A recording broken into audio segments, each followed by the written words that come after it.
guy says, "Oh my God, Michael Jordan needed to be as crazy as he was to be the champion. He needed to What think he made him was a demigod." crazy? Why do you think he's crazy? Because he got a lot of pussy? No, because the way he thought about it, he could not ever lose.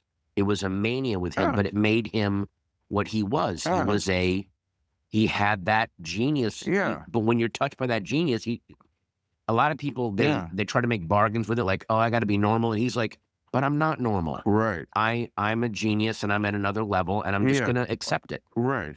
Some people are competitive, and then there are people like Michael Jordan, the rare kind of personalities who treat everything like a championship. And what's wild is Bill Maher says Obama had the exact same wiring, not political, just the same scorpion level mindset where they can't turn it off. In this conversation, they break down why some people operate at that level and why they never let their guard down and why it makes them icons. Let's get into it. And that's also was why, like, he loved gambling.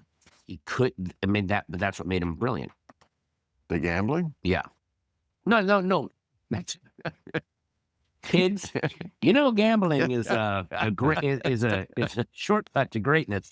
No, he couldn't not be the best in the room. Remember that weren't they shooting like free throws and everyone he missed, like these kids would get like a certain amount of money for like some orphanage, and he didn't miss it. He was like, but Right. I can't. I'm Michael Jordan.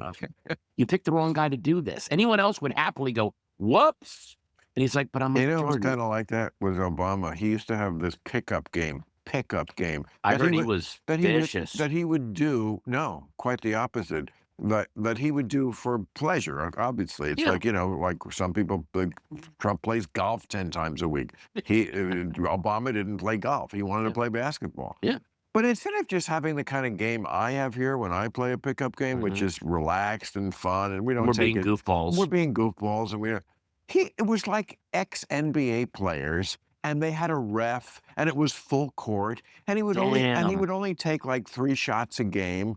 It's like, why is that fun? You have the weight of the world on your shoulders, and then you play this super serious game. Yeah. But again, it's your point. They can't let it go. That's the scorpion. That's who I am. But sometimes that is what makes a champion. That's what Of course it certain is. people have to do that. Right. We need that. I mean, he was that. The way he was able to never take the bait. I mean, they tried every which way to get him to be the stereotype they wanted him And to be. after a while, it was so clear he was having so much fun doing that. He could see them putting the bait on the hook from miles away, like, oh, okay, I'm going to let them think I'm getting close, and I'm just going to fuck with them. I'm not sure it was always that much fun having to. No, it was fun for us to watch. For him, I'm sure he was like enraged. I remember once it was just I love that moment. This part is really interesting because they're not talking about politics here. They're talking about personality types, that mentalities where somebody simply can't switch off the competitiveness, whether it's sports, leadership, anything. Some people aren't built for casual. They only know one speed. And when you hear it framed this way, it makes sense why certain people rise to the top of whatever field they're in. It was a State of the Union. I know the one you're talking about. Really? And he goes, I have no more races to run. And they all started clapping. He goes, I know, because I won them. Exactly. You're right. Yeah. See, we could be married. You're finishing my sentences. Meredith, listen, we got to. No, he said, yeah, and I won both of them. That's right. It was like I know both of them. It was like the ultimate mic drop. Fuck you. Here's my dick in your ass moment. Yeah. And the fact that he was so restrained at ever doing that, and then did it just at the right moment. I mean, he's on a level. I always said he was the Jackie Robinson of American politics, because he was.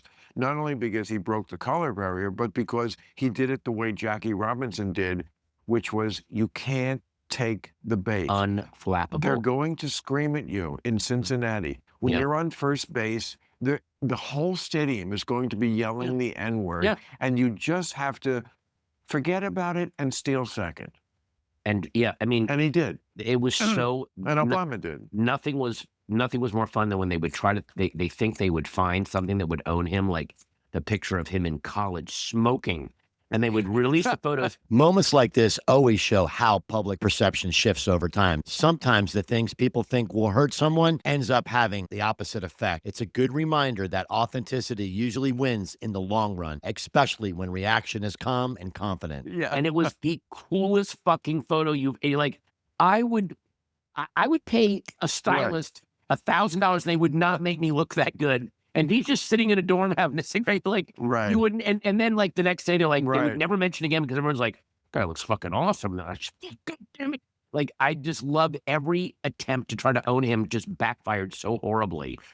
And by the way, it was the same thing with AOC. Remember when they found the damning video of AOC dancing and drinking with her friends on the roof at college? Or like, and this is a Congress person, and she looks so happy and beautiful and cool, and you're like, oh, they think this is ending her career because they never did this. Yeah, but they were never that comfortable to do this. Yeah, and if she had some deprogramming, she could be such a fantastic candidate. What do you mean deprogramming? Well, she just doesn't. She's never going to resonate with people outside of the bubble that she lives in the very, very far left.